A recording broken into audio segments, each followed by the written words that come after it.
ሰላም እንዴት ናችሁ? እኔ በጣም ደህና ነኝ። ዛሬ ስለ ኮምፒውተር ምንም ኮሌጅ መግባት ሳይጠበቅባችሁ ምርጥ አጠቃቀም የሚያሳይ ቪዲዮ ነው ይዤላችሁ የመጣሁት። በጣም ተወዱታላችሁ። እስከመጨረሻው ተከታተሉ። እዚህ ጋር ያለውን የላፕቶፑን ወይም የኮምፒውተራችሁን ኪቦርድ ሙሉ ከነስማቸው ከነጥቅማቸው እነግራችኋለሁ። አብራችሁኝ ቆዩ። ላይክ እና ሰብስክራይብ በማድረግ ቤተሰብ ይሁኑኝ። አመሰግናለሁ። በመቀጠል ምንድነው የማሳያችሁ? እዚህ ጋር ያለው የምታዩት የኮምፒውተራችሁ ወይም የላፕቶፓችሁ ኪቦርድ በአራት ዋና ዋና ክፍሎች ይከፈላሉ። ይሄን ዋና ዋና ክፍሎች ምንድናቸው? አንደኛው ስፔሻል ኪ ይባላል። ሌላው ደግሞ ፋንክሽናል ኪ ይባላል። ሌላው ደግሞ ስታንዳርድ ኪ ይባላል። ሌላው ደግሞ አሮ ኪ ይባላል። ይሄ እነማን ናቸው የሚለውን በዝርዝር አሳያችኋለሁ። በመጀመሪያ ፋንክሽን ኪ የሚባሉት የትኞቹ ናቸው? እዚህ ጋር ያለው ኤፍ1 ይሄንን ኢስክ ኪ የሚለውን አይጨምርም። ከዚህ ከኤፍ1 ጀምሮ እስከዚህ እስከ ኤፍ2 ድረስ ያለው ይሄ መደዳ ፋንክሽን ኪ በመባል ይታወቃል። ሌላኛው ሁለተኛው ደግሞ ስታንዳርድ ኪ የምንለው ነው።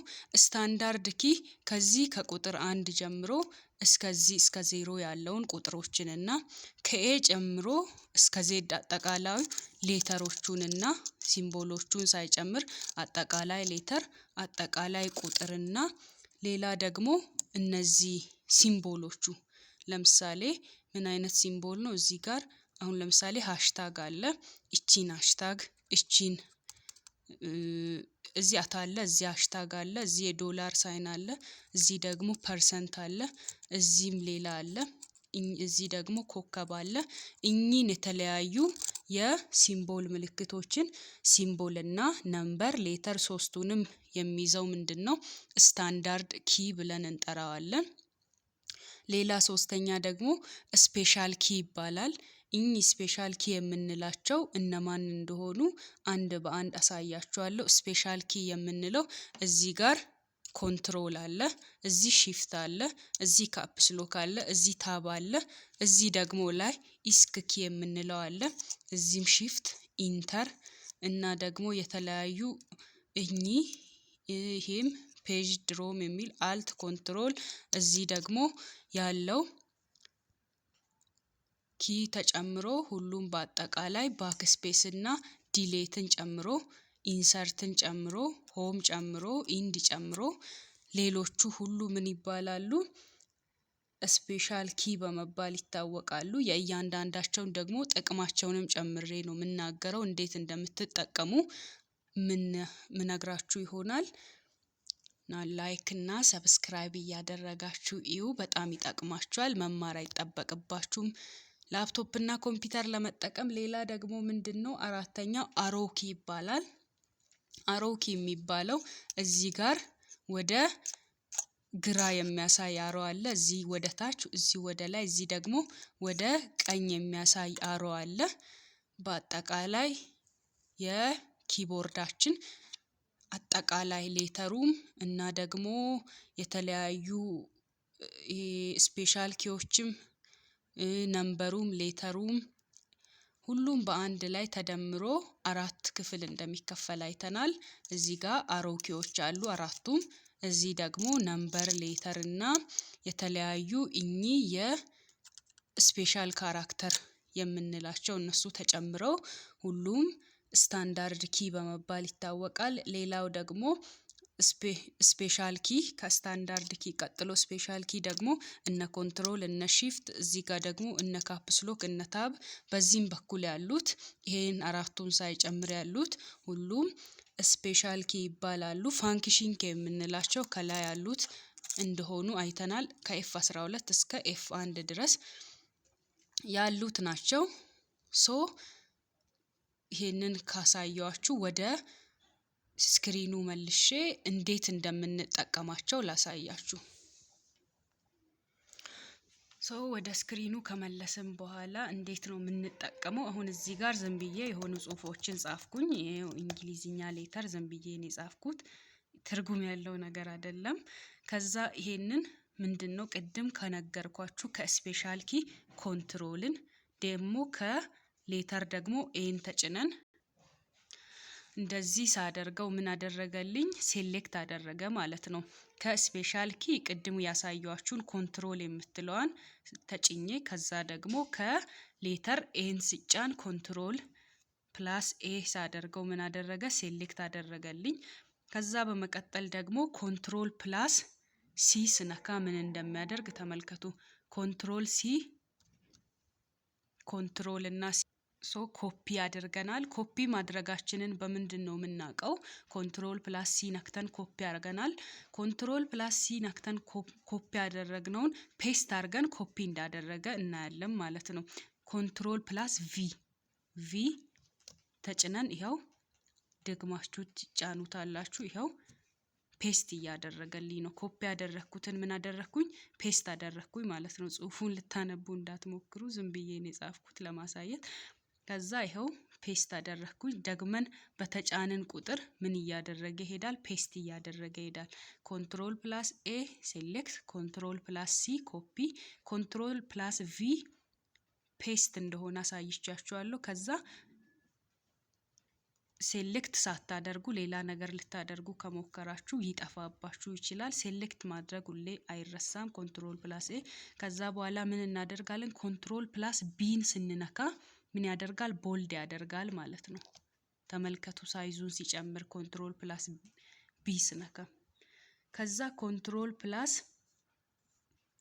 ኤፍ ከነካን ፋይንድ ወይም ሪፕሌስ ያደርጋል። ኮንትሮል ፕላስ አይን ከነካን ደግሞ ኢታሊክ ያደርጋል። ተመልከቱ ጽሁፉን ጋደል አድርጎታል። ይኸው ጽሁፉ ተጣመመ። ኮንትሮል ፕላስ አይ ስነካ ኢታሊክ ሆነ። ከዛ በኋላ ኮንትሮል ፕላስ ዜድን ልንካላችሁ። ዜድ ስነካ ሪዱ ነው የሚያደርገው።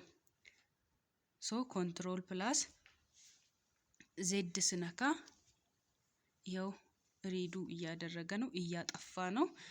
ቅድም ፔስት አድርገን ወደ ታች ያደረገልንን ኮፒ ፔስት ያደረገልንን ጽሁፍ ምን ያደርጋል? ኮንትሮል ፕላስ ዜድ በነካችሁ ቁጥር ሪዱ እያደረገ ወደ ላይ አንዳንድ ያጠፋል ማለት ነው። ከዛ በኋላ ደግሞ ኮንትሮል ፕላስ ዋይን ትነካላችሁ። ኮንትሮል ፕላስ ዋይ ምንድነው የሚያደርገው? አንዱ ያደርጋል። ኮንትሮል ፕላስ ዋይ ተመልከቱ። ሪዱ ስታረጉ ኮንትሮል ፕላስ ዜድን ስትነኩ የጠፋው ድንገት ማምጣት ከፈለጋችሁ ደግሞ የሆነ ጽሁፍ እየጻፋችሁ በጣም የሚጠቅማችሁ ነገር ነው ይሄ። ሌላ እንትን ለማድረግ መልፋት የለባችሁም። ሪሰርች እያዘጋጃችሁ ወይ የሆነ ጽሁፍ እየጻፋችሁ በጣም አስፈላጊ ቦታ ላይ ደርሳችሁ ድንገት ቢጠፋባችሁ ምንድን የምታደርጉት? ኮንትሮል ፕላስ ዋይ ትነኩና የነበረው ይመለሳል ማለት ነው። ሶ ይሄ ምን ይባላል? በአጠቃላይ አሁን ያሳያችሁ ሾርት ከት ይባላል። ሾርት ከት ማለት በላፕቶፓችን ወይም በኮምፒውተራችን የምንጠቀመውን እያንዳንዱን ነገር በሾርትሊ ለማየት የሚረዳን ነው ማለት ነው። ሾርት ከት ይባላል። ኮንትሮል ፕላስ ኤ ሴሌክት፣ ኮንትሮል ፕላስ ሲ ኮፒ፣ ኮንትሮል ፕላስ ቢ ቦልድ፣ ኮንትሮል ፕላስ ኢ ጀስቲፋይ፣ ኮንትሮል ፕላስ ኤስ ፋይንድ፣ ኮንትሮል ፕላስ አይ ኢታሊክ፣ ኮንትሮል ፕላስ ኤስ ሴቭ። አሁን ለምሳሌ ተመልከቱ። ኮንትሮል ፕላስ ኤስ ልንካ። ይሄንን ከጻፍኩኝ በኋላ ሴቭ ማድረግ ፈልጌ ኮንትሮል ፕላስ ኤስን ስነካ ምን ይከፈትልኛል? ሴቭ ያደርግልኛል ማለት ነው። ሶ ገብቼ ማየት እችላለሁ። በአጭር መንገድ ሴቭ ማድረግ ቻልን ማለት ነው። ከዛ ይሄንን ከጨረስን በኋላ ሌላ ምንድነው ማሳያችሁ? የተለያዩ የኪቦርዶቻችንን ስምና ጥቅማቸውን ነገር ያለው ፋንክሽን ኪ ራሱ ጥቅም አለው እና ደግሞ ሺፍት ኪ ተጭነን አሁን ለምሳሌ ይሄ ጽሁፉን ላጥፋ አይጠቅምም። ይሄን ሾርት ከቶቹን ካሳየው ከዛ ለምሳሌ የሆነ እዚህ ጋር ካለው ቅድም እዚህ ጋር ተመልከቱ። እዚህ ሃሽታግ ምልክት ወይም እዚህ መጠቀም ፈለግን እንበልና እንዴት ነው የምንጠቀመው? ዝም ብለን ከጻፍን እንዲህ ይሄው ቁጥር ነው የሚጽፍልን። ምክንያቱም ከቁጥር ላይ ነው ያለው ማለት ነው። ስለዚህ የላይ ከቁጥር ራስጌ ላይ ያሉትን የተለያዩ ሲምቦሎችን እና ሳይኖችን እንዴት ነው የምንጠቀመው? ሺፍት ተጭነን ነው። ያው ሺፍት ፕላስ 2 ቁጥር ስነካ አትን ይጽፍልኛል። ይሄው እዚህ ጋር ሺፍትን ነክቼ እዚህ ደግሞ አትን ስነካ ያው ተመልከቱ እንዴት አድርጎ እንደጻፈልኝ ማለት ነው። ከቁጥር ራስጌ ያለውን የትኛውንም ኪቦርድ ላይ ያለውን እዚህ ጋር ፕላስን መጠቀም። እዚህ እንዲህ ብትነኩ ኢዚኳልቱን ነው የሚጽፈው። ላይ ግን ያለውን የፕላሷን ምልክት ለመጠቀም ከፈለጋችሁ ሺፍትን አንዴ ኮንትሮል አድርጋችሁ ሳትለቁት ማለት ነው ያንን ትጭናላችሁ። ሄዶ ምን ያደርጋል? ይጽፋል ማለት ነው። ሶ ይሄ ከጠቀማችሁ ወይም ደስ ካላችሁ ላይክ እና ሰብስክራይብ አድርጉና ሌላ በቀላሉ ደግሞ እንዴት ነው የተለያየ ዩዘር ሊሆን ይችላል እና ደግሞ የተለያየ የላፕቶፓችሁን ስም መቀየር፣ ባክግራውንድ መቀየር፣ ፎቶ ስክሪን ላይ ማድረግ እና የተለያዩ ነገሮችን የሌላ ከሰው ገዝታችሁ ላፕቶፕ ወደ ስማችሁ ለመቀየር ብፈልጉ ዩዘር እና ፓስዋርድ የተለያዩ ብቻ ጠይቁኝ እነግራችኋለሁ። ቪዲዮ ሰርቼ እለቃለሁ። አበረታቱኝ እላለሁ። አመሰግናለሁ።